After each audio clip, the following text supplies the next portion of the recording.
Hello, ladies and gentlemen. This is the Dark Lord of Memes podcast. I am your host, Dark Lord Ines, and I am here with my co-host, the one, the only, Albedo. How you doing? I'm doing pretty good. She's doing pretty good, and I'm doing pretty good today as well. And we have a fire episode today. Like, I think some magic is going to happen. Just throwing it out there. I also hope you guys like the intro because that's going to be the intro for the podcast now. And if you can tell me what game that is from, I will give you a shout out on the Facebook page. So head over to facebook.com, give the Dark Lord of Memes meme page a like, and I'll give you a shout out. But enough of the cheap plugs. Today, guys, we've got some fire topics for you.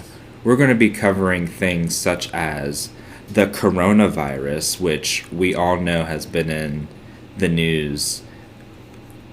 Like, it's all I see when I go on social media or, CNN, ABC, whatever I'm going on to find news. So let's just get into the coronavirus right now. I mean, I don't think we should I just give away all the topics, or? I mean, I think we should just go ahead and move on to the first one. All right.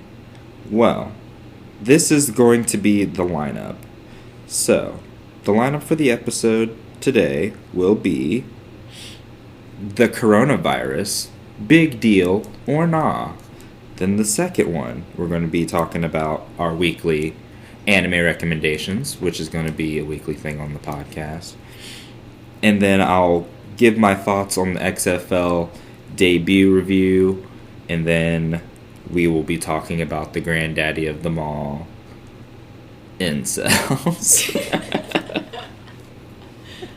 And if you are unfamiliar with what Incels are and what an Incel is, head over to Reddit. Prepare to be enlightened this episode. You're going to learn a lot of things. 4chan.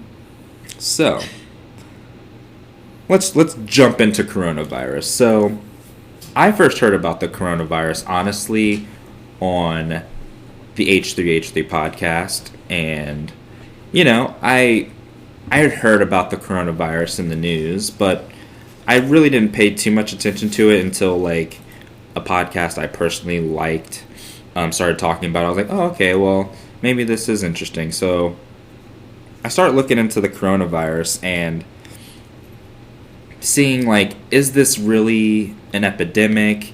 Should it be, played up as bad as it is? And I'm just going to I'm going to present some of the facts as well as Albedo here. And we're just going to present the facts, have a nice conversation about it, and then you guys can come to your own conclusion. Is this worth investing a lot of time and energy and resources into, and, like, just mass hysteria? So, would you like to... I'll let you go first with what you found, and then whatever you don't have, I'll, add.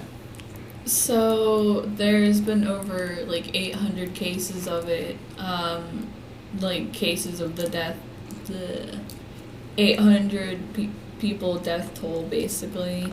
Yeah. And there's been cases in Britain, in Spain, and I think there was, 4 cases in Britain, and, 1 death in Britain, and then 1 really? death in Spain, yeah. I didn't know there were... I knew there were cases there. I didn't know there were deaths there. That's interesting. Yeah, 1 each, I believe. Mm-hmm.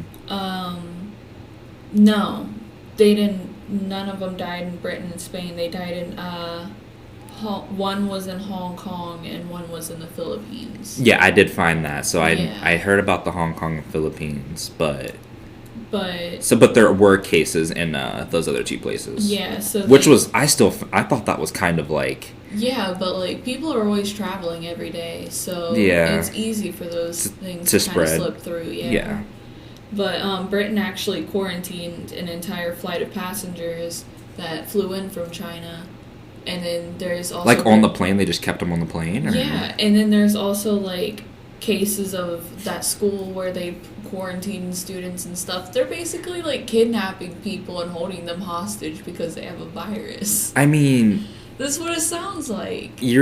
But that is It's kind of what a quarantine... Like, a quarantine you have to be completely cut sealed off from... like, everybody. It's like Aerie in My Hero Academia. She's quarantined, like, cut off. Yeah, like, that's kind of sad.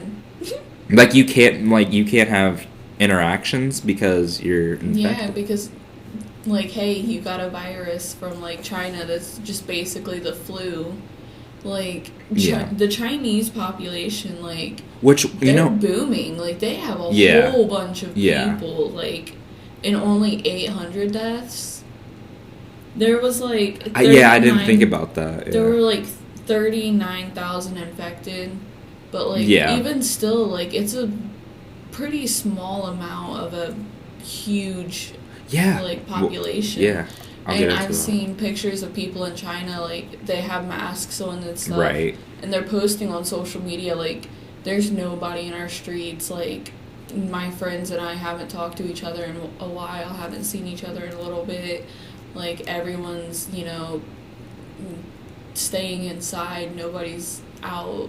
That's crazy that's actually happening. And then the memes people are making out of it, and like all the racial... Yeah, there's memes everywhere. Yeah. All of like the racial stuff talking about how all Chinese people do is like eat anything, and like all those memes are kind of racist. Yeah, but then they are racist, but then... No, I'm not like defending this at all, but I'm just saying like I have seen instances where Chinese people are eating very crazy things, such as the bat soup video, which I don't know if it was fake or not. It looked real to me. Like, that looked like a real bat. Yeah, they do eat bats. Yeah, and so, like... But I'm not, like, saying, like, that's wrong or anything, but I get where the meme's coming from, because they do eat, like, a lot of crazy stuff. I know, but, like... But it is racist. Like, I totally agree. Yeah, like, that's just their culture, you know, and...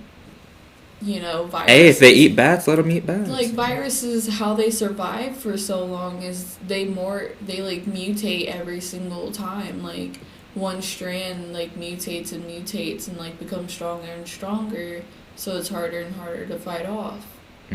Like bacteria and stuff.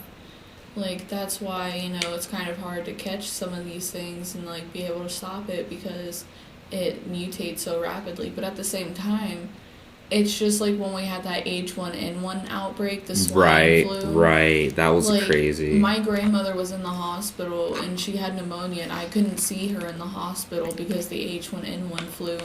Really? Like, anyone under the age of, like, 13 couldn't see family members in the hospital. That makes sense. My grandma was dying, and I didn't even get to see her because of that, like, outbreak that everyone was so scared about, you know. Is it just like... So... Is it an overreaction? Yeah, and you know how Ebola, like, everyone was freaking out about that, and, like, biology teachers and stuff are like... So are they, like, natural? Like, is it just natural to have, like, these... It's just natural to have them and everything, but I genuinely feel like media just blows it out of proportion. Well, yeah, because, like... demonizes it and forces you to be scared. Yeah. Like, they're never flattering, like, pictures with, like, things talking about viruses, you know what I mean? Like... It's always put in, like, a negative light. I do agree with that. Yeah, so, like, with, like, taking into account how huge their populations are, like, those numbers, they don't seem too, like, worrying. It's not like the... the Black Plague or anything, you know? The Black... Well, yeah. That was... Something. But, so, did you have, like, anything else? Because you, like, shared some stuff I didn't know, so I didn't know if you had any more. I don't think so. Okay. Well, so we basically have like a lot of the same notes, but yeah, essentially the global kill total for the coronavirus is 813 right now, and they said this now surpasses the death toll of the SARS outbreak that hit it in like 2003, and that's what it's been compared to. And I'll also get into later how the doctor who recently passed away from the coronavirus was trying to warn about it ahead of time, and the Chinese government basically shut him down and had him sign a thing that he was spreading rumors online and that he was disrupting social order, and that he shouldn't have said those things. And like they were like questioning like, how'd you get this information and blah blah blah. Like they like really went after him. But yeah, he compared it. My point was that the doctor who had passed away, he compared coronavirus to SARS, which I guess is like a respiratory thing. But like you said, it's at like 37,000 infections in China. 811 of the deaths have occurred on the mainland China. And like you said, the only other two were in Hong Kong and Philippines, like you said. And so, but like you were saying, like it's not a big deal. Yeah, Luna joined us. She's cute. She's just like laying on my lap. I love our cat. But yeah, the death rate, like you were saying, like it's not really that big of a deal. They were comparing the death rate to SARS, and SARS was it was like 4 or 5 times as more deadly than coronavirus. Its death rate was 9.6% compared to Corona's only 2.2%, because the SARS outbreak infected 8,000 people and killed 774 out of the 8,000, compared to only 811 out of 37,000. So I also found that Thailand, France, and Singapore have also reported cases of the coronavirus, and that the World Health Organization will be sending a team to China Monday or Tuesday to investigate the outbreak. Now that's going to be interesting. I'm going to be definitely following this World Health Organization team and seeing what maybe roadblocks they may run into while trying to investigate at China, because I feel like they're going to run into a lot of obstacles, is my guess, because the Chinese government's very secretive, very authoritarian. I'm just interested to see how thorough their investigation's even able to be. Like, will they give them like full reign even, or will they like be supervised, and who knows? So I definitely am interested to see what they find on the outbreak. I'm just interested. But the city of Wuhan, I just also found out that they just built a new second hospital to welcome patients, and it can hold 1,500 patients, and 32 wards. So, like, for all the flack that we do give the Chinese and stuff, they are a very productive people. Like, they just built this hospital like super quick. Like, when they put their mind to something, it gets done. But sometimes just at the expense of human rights, and that's not okay.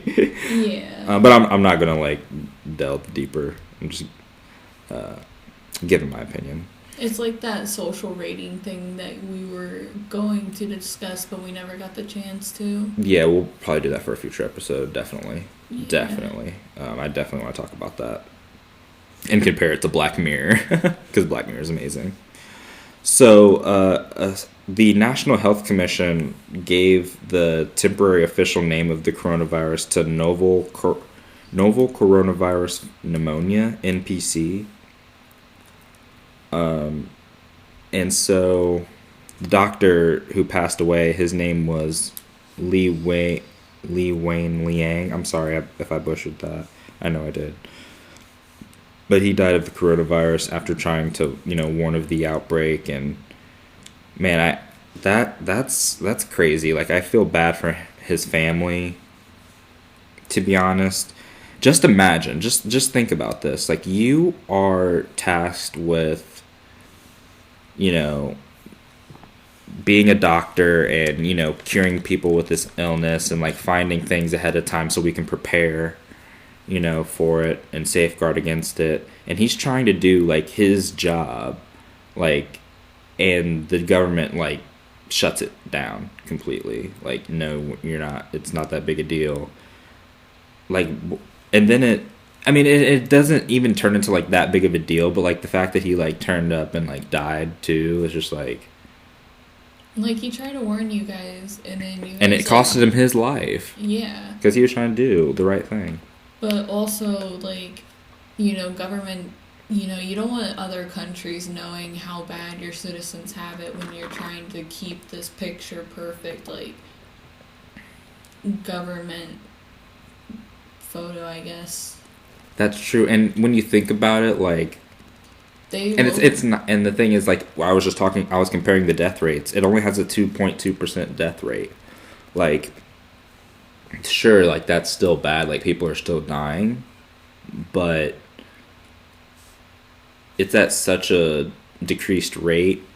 I'm not sure what the big deal, like, it is a big deal, but like you said, the media is just playing it up to be a way bigger deal than it actually is. Like, it's always going to be important and sad when people are dying, but you got to look at the perspective. And I think the media is able to change the perspective to what they want it to be and not the true perspective. Yeah, they want you to, like, think it's bad. They want you to keep coming back for updates so you know, like, it's not going to come for you guys. And you're always going to give them those ratings out of fear. Like, you're going to stay tuned to the news because what better is there to do when something like that's going on? Yeah, and like I said, like I even said when I was explaining, I was like, I'm very interested in following up on, like, the World Health Organization sending their team in. Like, I'm probably still going to be following this, but, like, I also realize what it is at the same time. Like, I'm still, like, feeding into it, but at least I'm aware, I guess. But I think it's still interesting. Your hair is getting very long, by the way. Like, when you mentioned it, and now I'm just, like, looking at it, I was like, wow, it is getting really long. I just, like, noticed it. But yeah, the coronavirus. It's important, I guess. I mean, yeah, no. I guess. Only a little bit. There's people dying. Dude, that's gonna sound so horrible, but, like, hear me out. Like, it is a big deal. But there's always a but. It is a big deal, but don't go overboard with it. Don't get crazy with it. Just realize it's important. We should try to fix what's going on. Be logical, but let's not get crazy. That's all I'm asking for, is let's not go overboard. Yeah. But it is important, obviously. And I hope the situation gets better very, very quick in Wuhan. I know they are, like, our top competitor in the world, but I still don't want to see, like, people dying from stuff like that, because that's very sad. Yeah, I just think it's, like... So... I think it's, you know, the world... Nature is always going to have ways to keep populations down. Like, nature has its own set of checks and balances, basically, like our government does. So I always feel like, you know, there's always going to be something that's there to try to control the population. And then there's going to be times where the government, well, not government, but science is going to be on top of that and be able to further progress humanity. And then there's other times where nature is still going to be able to take over and kind of try to control it. And this is going to lead into, like, when we're talking about, like, nature, there's another topic later that we already gave away about incels, where we kind of get into, like, nature again, which I'm glad you brought it up. We're always relating stuff. We're great. All right, so next up, we're going to be doing... I was going to do anime recommendations. Yeah, we're doing anime recommendations. That's right. So do you want to go first with yours this week, or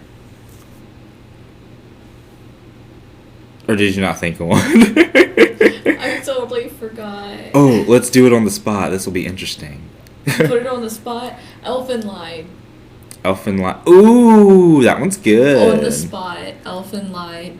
You know, because, like, what have you ever seen an anime that has, like, the lead, like, protagonist is also the antagonist because they both live within inside one person's head? That's Dude, insane. Elfin lied is fire. And she has those arms and everything. Yes. And then you find out there's, like, a couple others that are just like her. They all get their like limbs ripped off and stuff, and like she's just over here like, yo, I'm fine, I'm just vibing. Like, I will tell you what, if you want to see an anime that's just fucking bloody and gory, she just rips a chick's head off like the first 5 or 10 minutes of the anime. That is like literally the beginning of the anime is just like murder. Like, it's literally unadulterated murder. And then when I showed you and you're like, oh yeah, I like this, I was like, oh, yes. Dude, because it is just so gory and I would love that stuff, dude. It looks so good. And the blood was just like everywhere. Like, oh god. It's such a short story too. I know. How many episodes is it?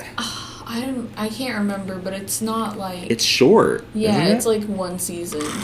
It's one of those ones that are like really good, but it's a short one. Yeah. And the only thing that I did not like was... What? When there wasn't action scenes and it was just like them all in a house together and everything, like... This girl had the mentality level of like a rock. Oh, and yeah. this dude was still putting moves on her. Yeah, like she could not function on her own. Yeah, and then he's just like... And he was still like, what does that mean? I have no clue, but that's like the one thing that I don't like is like that like dynamic.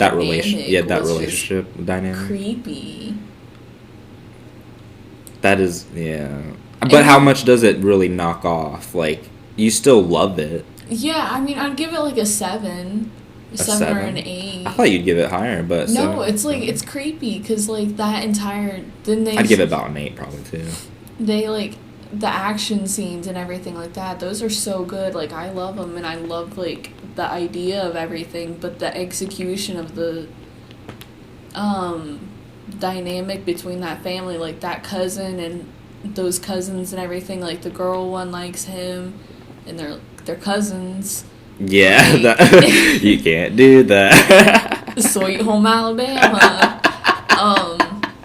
But like, it's just so weird. Like that part of it is just so uncomfortable. That's understandable. Uncomforting. That's understandable.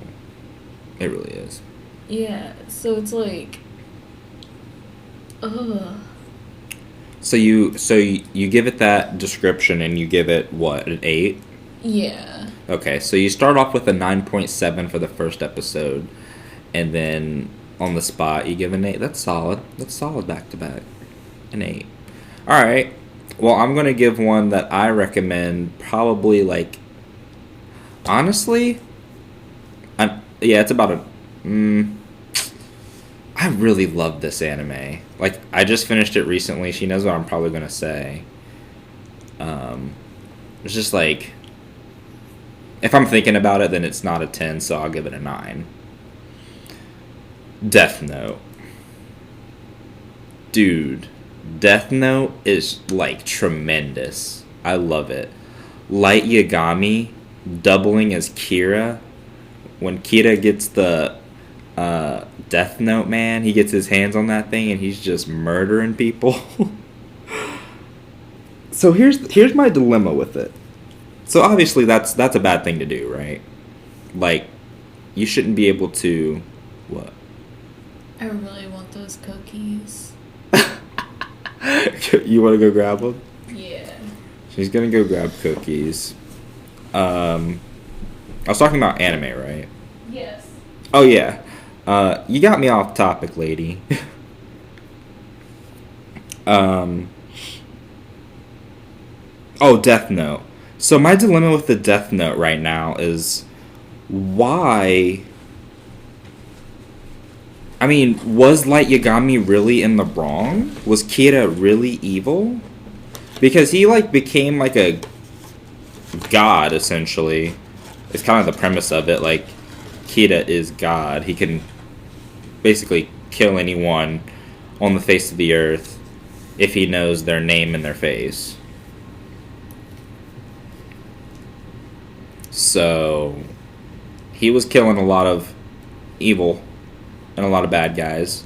But then, like, crime rates went down, and people weren't getting murdered, and, like, all this good was happening within societies, and it's like, well, like, is it all bad? Then you gotta have that dilemma with yourself. Which I still don't know how I feel about. I mean, was he wrong? Was he not wrong? I don't know. Honestly, I couldn't tell you. I don't know what... I mean, our sense of what's right and what's wrong is objective to all of us. Like, we all think there's, like, this objective, like, rule of what's right and wrong, but everyone has their own take of what it really is. Everyone's, I think, is a little different. That's my opinion. Yeah, I don't see him as being in the wrong, to be honest. Like, everyone wants to think, like, a human life is worth something, but, like, a lot of those people wasted their lives ruining other people's lives. Mm-hmm.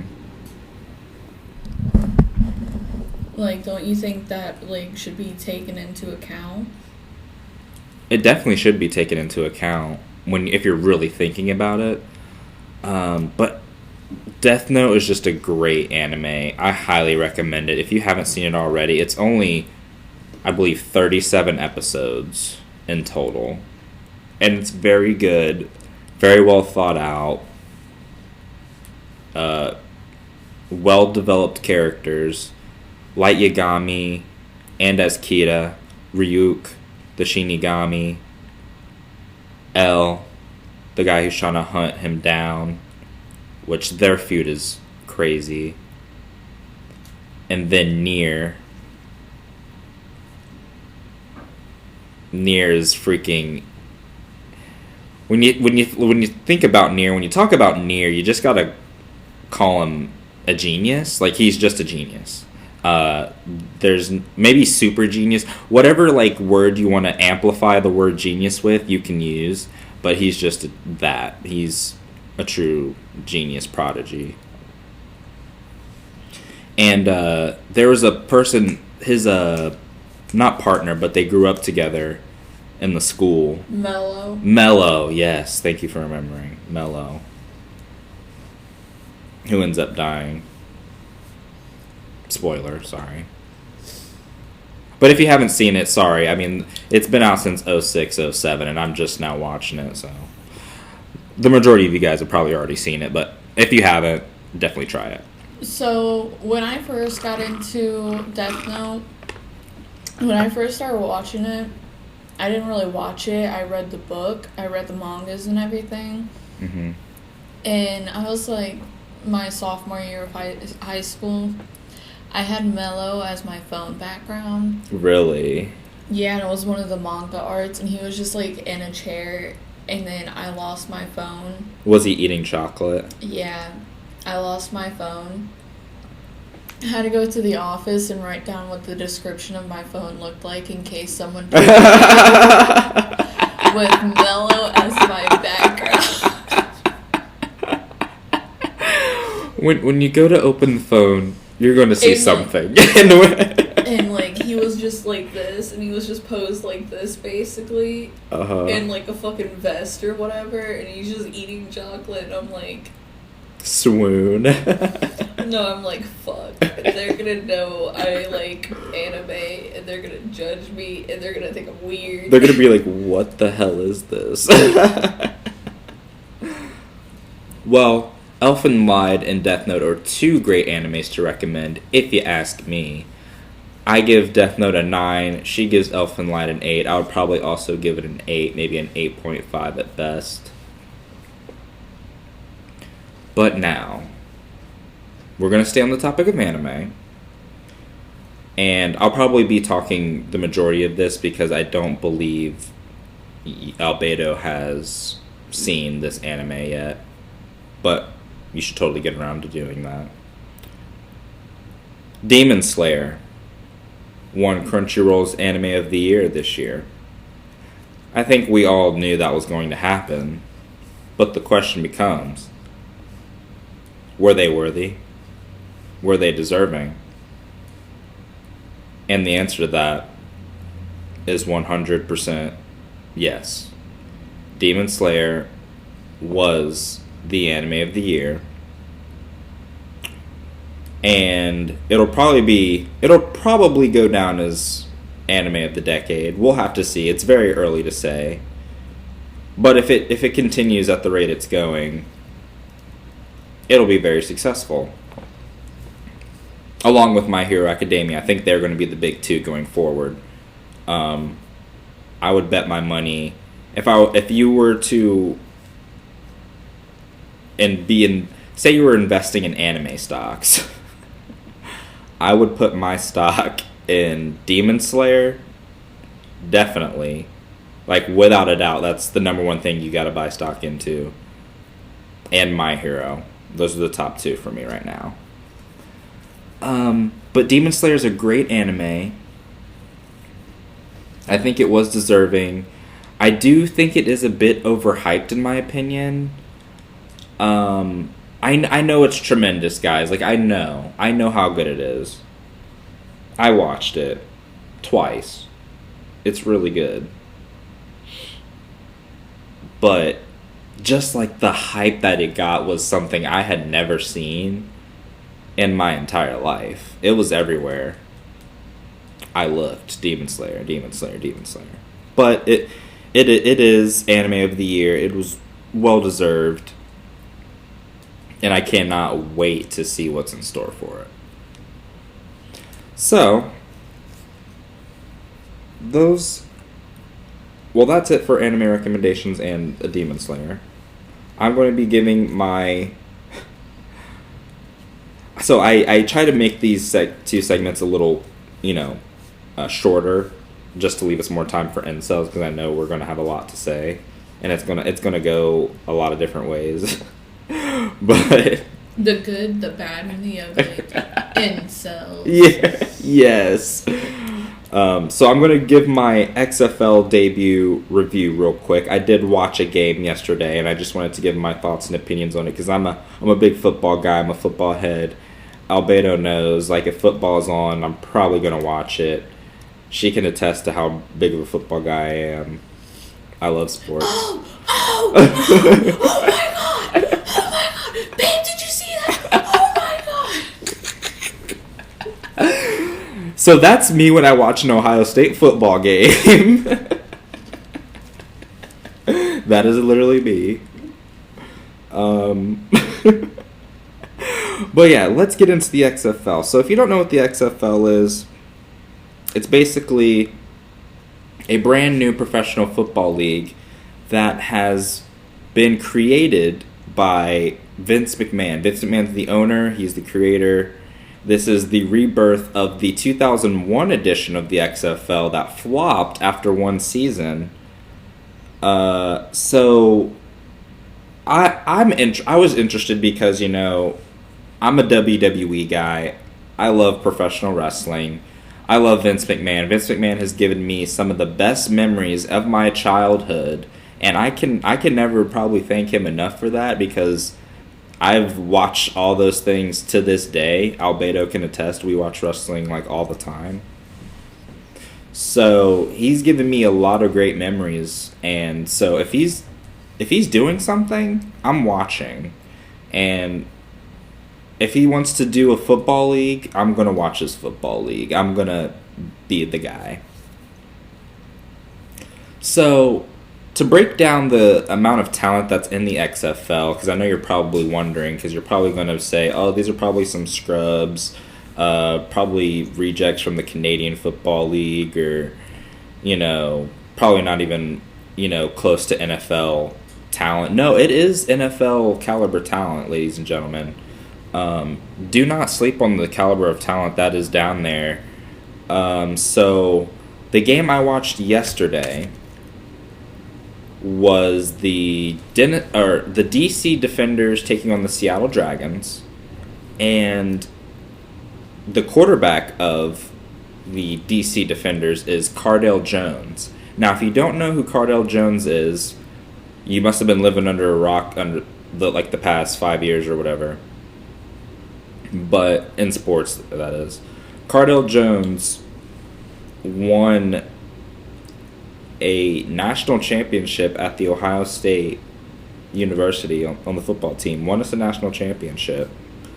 Went 3-0, beat like three of the toughest teams in college football on the road to win the national championship. Undefeated as a starter in college. Gets drafted in the 4th round by the Buffalo Bills. And is now in the XFL. So the one thing that Cardale Jones does have at a disadvantage is he does lack experience. Like I said, he is undefeated as a starter, but he only has, I believe, 11 professional starts, or 11 starts. 11 games as a starter. That's what I meant to say.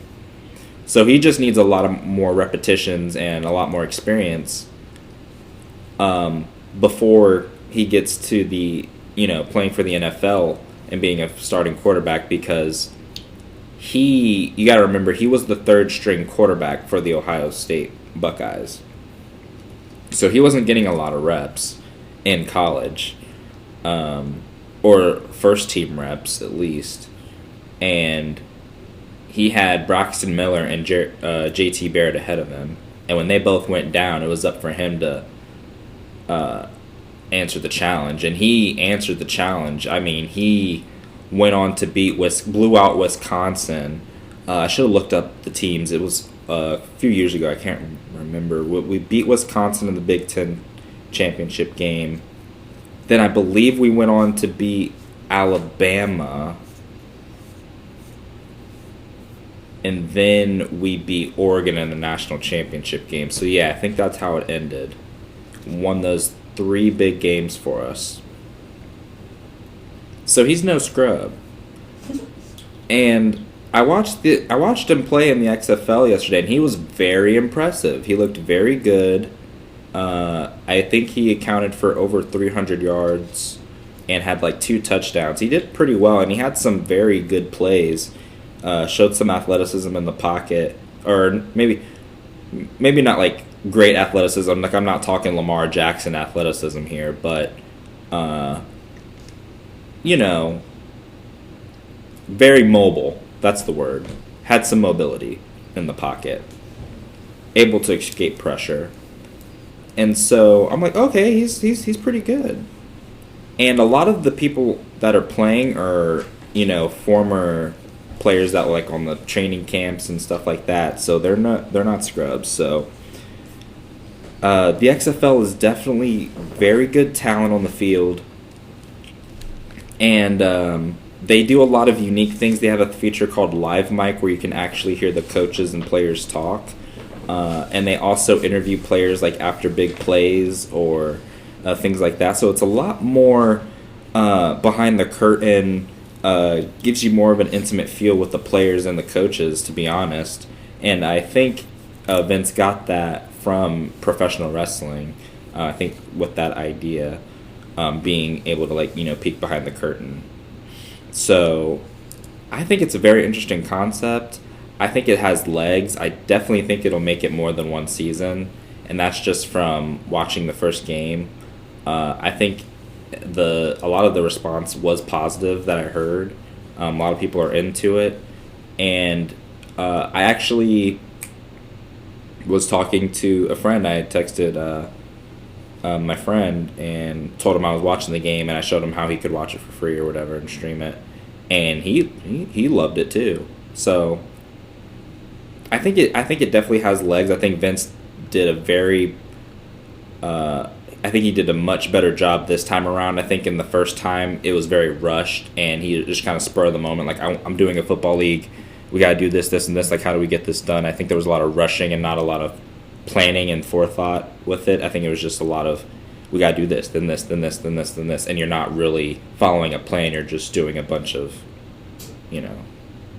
singular acts. And so this time around they, had like 18 years to come up with like a better way of doing it. And I think they're onto something. I think they definitely are. So I would recommend the XFL if you watch the NFL. It's basically like watching an NFL game, but I do have some critiques on it. They need to get their recording, like not their recording, but like their camera. Yeah, their camera technicians need to improve. There was a lot of times where they shouldn't be recording when they were, and it was kind of awkward. So they need to get that down. Like they need to fix those mistakes. But it is the very first episode, so I give them some leeway. But there are definitely some big mistakes that they need to clean up. I will also critique that I felt like there was a lot of they said that they want to try to speed up the game, but I found myself them taking long to describe what a penalty was, and also just describing a lot of things. I felt like it was, maybe that's just like a learning curve, but like I felt like those penalties and all those interruptions from the referees just kind of like slowed it down. At least that's what it felt like. It probably was. I mean, it was like 3 hours, and that's like the typical length of a football game. But I don't know. Those things seem to slow it down for me. But I would recommend it if you are into football. And now, the moment the world has all been waiting for. It's the moment of truth. This is going to be a recurring topic. Like, this is not going to be the first time we discuss this topic on this podcast. I'm just letting you know that right now. So I hope you end up liking the topic. I think you will, because it's just interesting. And how could you not like this topic? This is some very... Does this considered as like the dark side of the internet? Yeah. Definitely. Not to be confused with the dark net. Mm-hmm. But the dark side of the regular internet. Yeah, it's the dark side of the internet, but not the dark net. Yeah, like the dark web or anything like that. Not yeah. That. Okay. Good clarification. We had to clarify. We had to let them know. Incels.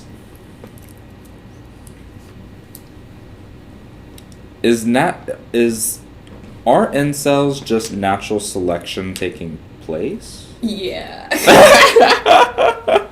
Or is it something more? No. Okay, so let's start from the beginning. So, incels. I guess we got to like break it down for everyone first, and then we'll get into a conversation. So, if you don't know what an incel is, where have you been on the internet? Like yeah. So, if you don't know what an incel is, I think it's good to assume that you're probably 30 years old or over. I feel like that age range probably doesn't know what an incel is. I think you'd have to be in your 20s or younger to probably know. If you are older and know what an incel is, that's awesome. Like, that's great. But that's just my guess. An incel is shorthand for involuntary celibate. So you just put the two words together and you get an incel. Now,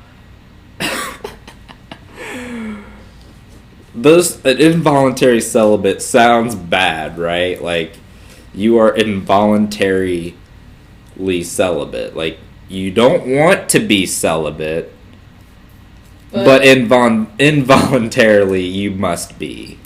You just got screwed over with the wrong set of genetics.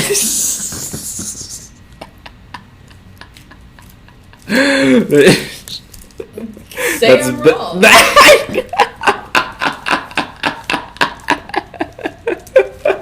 Oh my God. What? I know you're not wrong. I'm just still processing. So that's basically what it boils down to. Me personally, I am not an incel. I just want to get that out there. Let everyone know I am not an incel. That's not why. Like, because people are gonna be like, why is he bringing up like? Because I feel like a lot of the things I'm gonna say, because I take a very advocacy stance for incels. Like, I'm trying to fight for incel rights sometimes. So they're probably like, is this guy an incel? But no, I'm not an incel. I'm not involuntarily celibate. All right. And Albedo is not either. And maybe Luna, I don't know. When are you involuntary? I hope so. She has to be. She's locked in here with us. And I think her tubes are tied, so. Oh, that's right, she is fixed. Well, sorry. No, the reason why I'm so adamant against incels is because, like, have you ever seen this dude that looks like a Chad, like a mega Chad, ever be an incel? He's like, yeah, I just want to fuck, but I can't, like... Have you ever seen that? No. You know who you have seen that from, though? Who? 30-year-old men who still live with their mom in their mom's basement and everything, True. talking about, Mom, I need some Mountain Dew. Yeah. And it's not to shame those types of people, okay? Like, Right. Go for it, whatever. But I'm just saying, like, a lot of involuntary celibates are, like, basement dwellers that have no social skills or anything besides to play Call of Duty and, like, argue with people over game chat because they're really bad at video games. And you know, like, you're spitting facts because, like, as you're describing this, I can think of, like, a person who's a streamer on Twitch who fits this very description. Like, he's an incel and he's a professional e-beggar. And if you want to know, I'll say his name, Wings of Redemption. Look him up on YouTube in your spare time. I think you'll get a kick out of him. He's like a professional YouTube rager, Call of Duty player. The guy, basically, I'll get into a story real quick and then we'll get back into incels. But basically, he's this guy who's like maybe 500 pounds. Your face when I said that.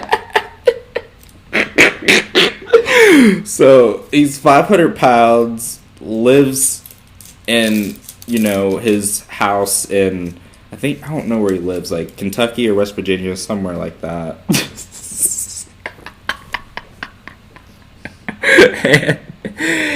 Basically his job is he streams video games on Twitch. And he e-begs. He's like, guys, I need $250 this stream or I can't pay rent. Like, guys, I need more. I don't stream because you guys don't give me donations. I need money. Like, literally forcing the donations on his channel. Like, the reason I don't stream, you guys don't give me no donations. Like, he, like, literally e-begs. No, he e-demands. Like, he demands money from people. Check him out. He's a great laugh. I just love to laugh at him. But yeah, I mean, a lot of incels are like that. But here's the why I give my advocacy rights. I am friends with incels. I'm not going to say their names, so you don't know who I'm talking about. But they probably know, and I'm keeping their identity concealed because I've talked to them about it. Like, I've talked to them, like, about, you know, the topic of incels, and we've joked about it with each other. So they know who they are. And Albedo does too. And yeah, I'm friends with incels, and they're great guys. Like, I mean, yeah, they're weird. I mean, she could attest. They are, and they know that. But I don't think they're weird enough to not deserve love. And being with someone and having intimacy with someone. And I guess it comes back to the question, is love a human right? Or is it a privilege?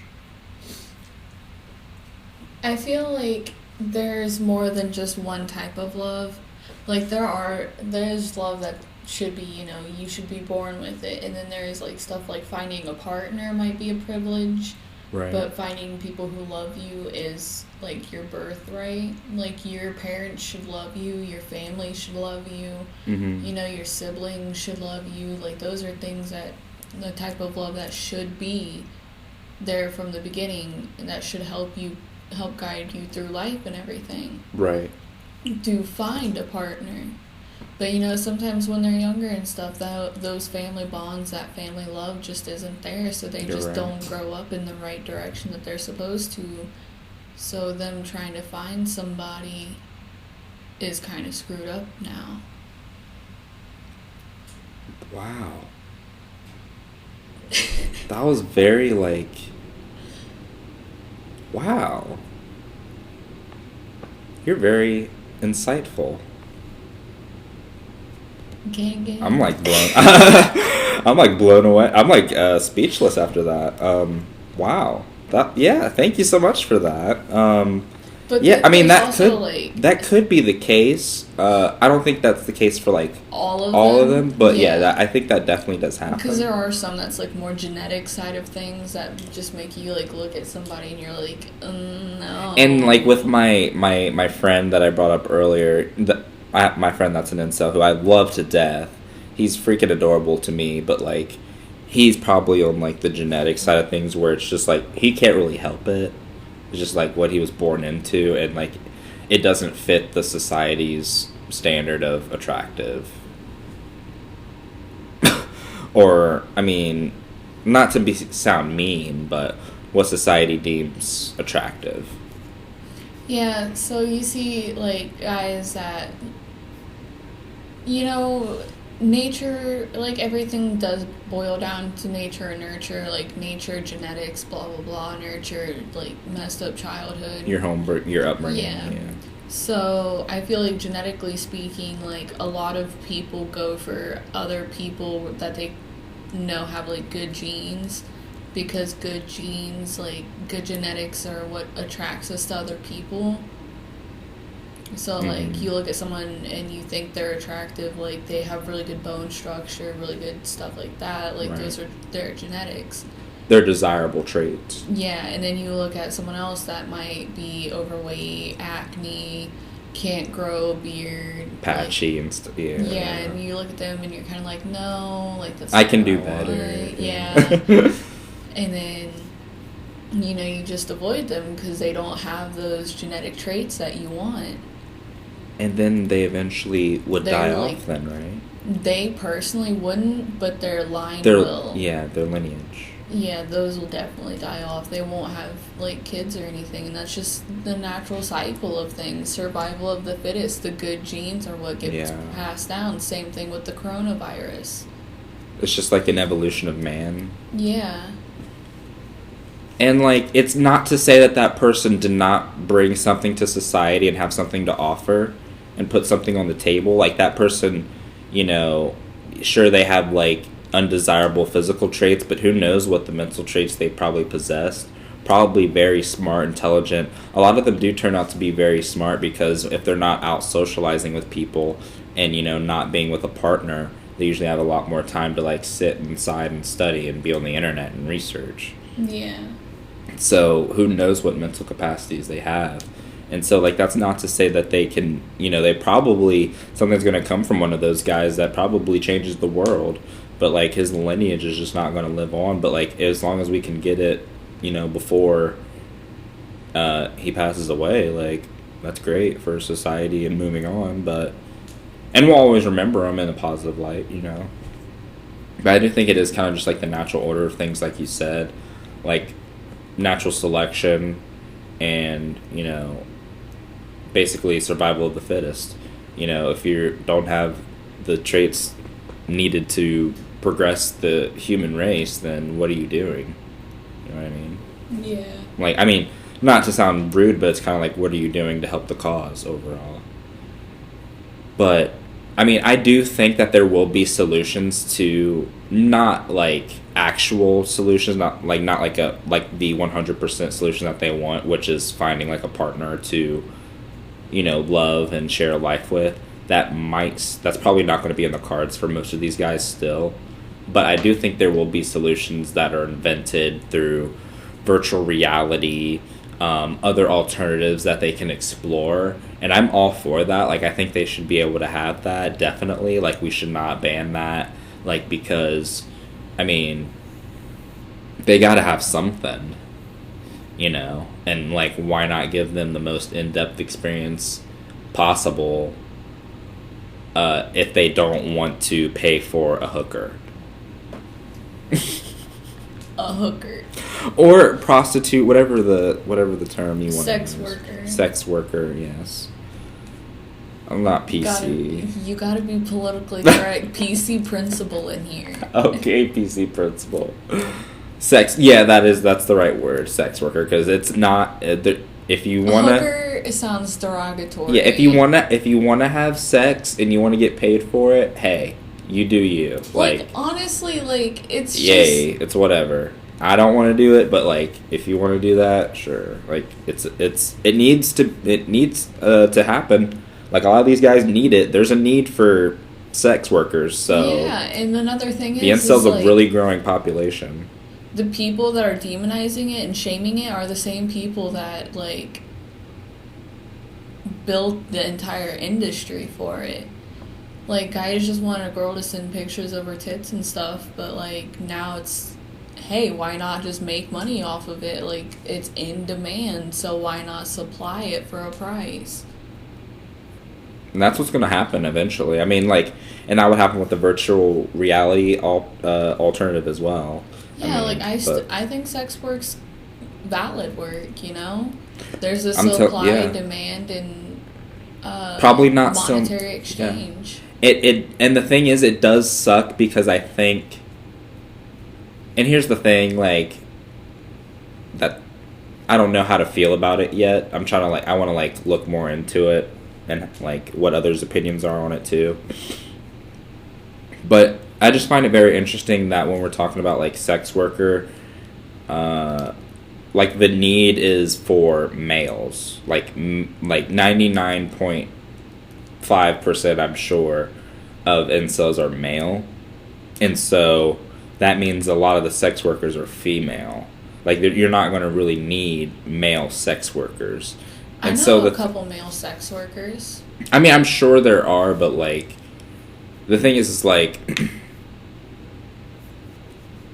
how is it that, you know, I guess it's just, like, why are the majority of incels male?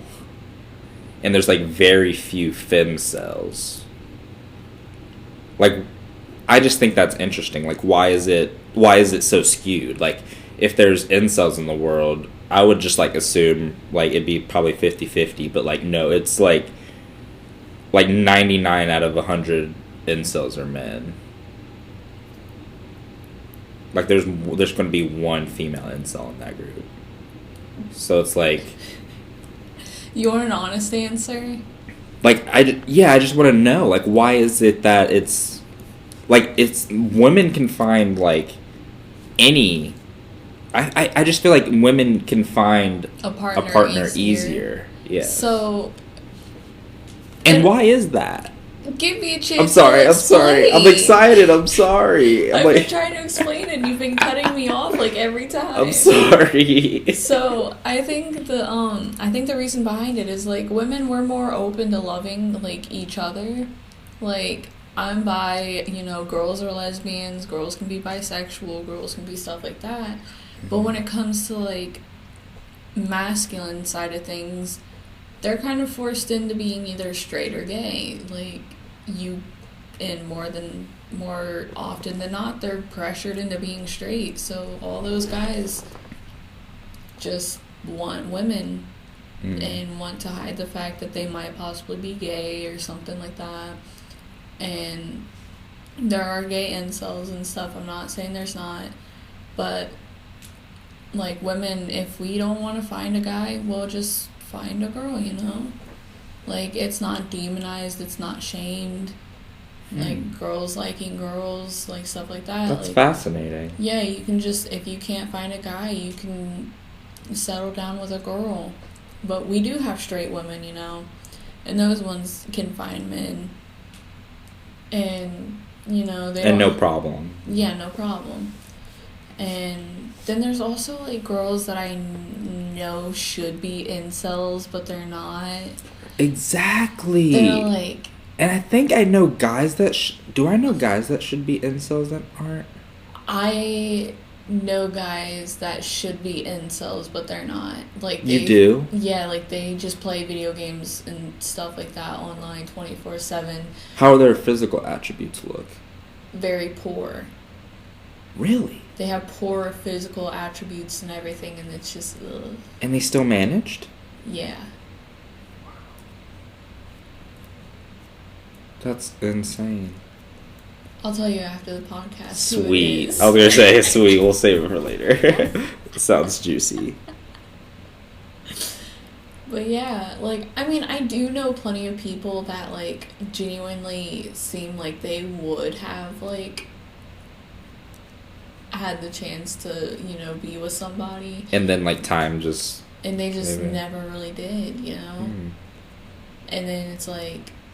And, sometimes it's, like, just their age thing right now, They might be, like, 20-something and, like, not doing it, and then, like, they'll wait until they're older and be able to do it, and then they'll have better luck then.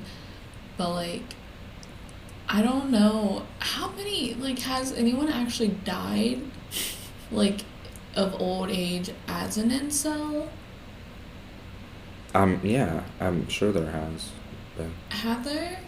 Like, in the human history? Yeah, because I just genuinely feel like it's just kind of a thing, like, there are older incels and stuff, but eventually they just get laid, like, someone lowers their standards enough to be able to just be like, yeah, I'll just spend the rest of my life with this person. Oh, well, I wonder what that age would be. Like, when's the age when, like, it's, like, at this age, everyone's open to, fucking. I wonder. Because imagine being an incel and then dying and never having sex. Do you think that happens? I genuinely want to know That like, has what to. the statistic is. Me too. I'm interested now. I'll definitely look into that. Because I just feel like it's one of those things that's like boo-hoo, poor me, like beginning stages of your life before you really have anything done. Yeah. Like some people like have sex like younger in life and everything like that and then still manage to get their stuff together, but like, it's just one of those things. It's like depending on how you're born and what kind of status you're in, like you might have better luck than others or you might have worse luck than others. I mean, and that's just like the harsh reality of it. I mean, it's not like there's nothing you can really do about it, which sounds like sad because like online how they describe it is like with pills, it's like red pill, blue pill, black pill, is like the severities, I believe, and if I can remember correctly, blue pill is like being an incel but still thinking, oh, like if I work on my personality and my looks, like I can still find somebody, like you still have hope, is what the blue pill is. And then the red pill, it's like the Matrix reference. I forget what the red pill is. It's like actually, let me look up red pill real quick. And I know the black pill is like knowing the truth, which is me. Like I'm pretty black pilled. Like I know that there are just incels out there who are never gonna, I mean, maybe there's a certain age like we want to look up that they do start getting laid, but who knows if that actually happens. Yeah. That's what I'm just interested in. I only do think like a lot of it really does boil down to how we view human nature, like animalistic behaviors where we go after like people that have really good traits and stuff, and I feel like that's just become human nature. Like we want to be with somebody that we feel would carry down good genetics to our kids but also makes us happy. Okay, so I looked up what the red pill was, And so basically those who have swallowed the red pill whole maintain that it's men, not women, who are socially disenfranchised. So they think that, women have it easier, and like feminism is like damaging like ideology and things of that nature. So it's like the opposite of having, the hope of the blue pill, is what it was. And so this episode, I think we will definitely come back with those statistics on like if people are dying old and being an incel, because I think that's interesting. But the goal, the whole goal of this is like I do want to have incels on the podcast to interview, so I'm hoping I can have that chance, because I just want to like ask questions. But that's going to do it for this week's episode, guys. But make sure, let me give you a quick update on the podcast situation. So we are currently on YouTube and iTunes, and as I'm recording this episode, I'm currently under review for Spotify as well as Google Play. So they're under review. I submitted both of them. I should be hearing back from them soon. I'll keep you guys updated. But yeah, we will be available on, if they get approved, we will be available on Google Play, Spotify, YouTube, and iTunes. So those are the 4 places you can get us. So hopefully you guys have one of those platforms. I try to pick enough platforms that I think would be accessible to people. And we hope you guys are enjoying these episodes. We're enjoying recording them. This is literally just us, we didn't really have like a, set vision for this, but we thought it'd be, interesting to discuss topics that, we found interesting and of personal interest to us. And I'm having a lot of fun with it. Luna seems to be having fun because she's laying on my lap right now. And I believe Albedo's having fun, right? Yes. Yes. Indeed. Indubitably. So that's going to do it. That is a wrap.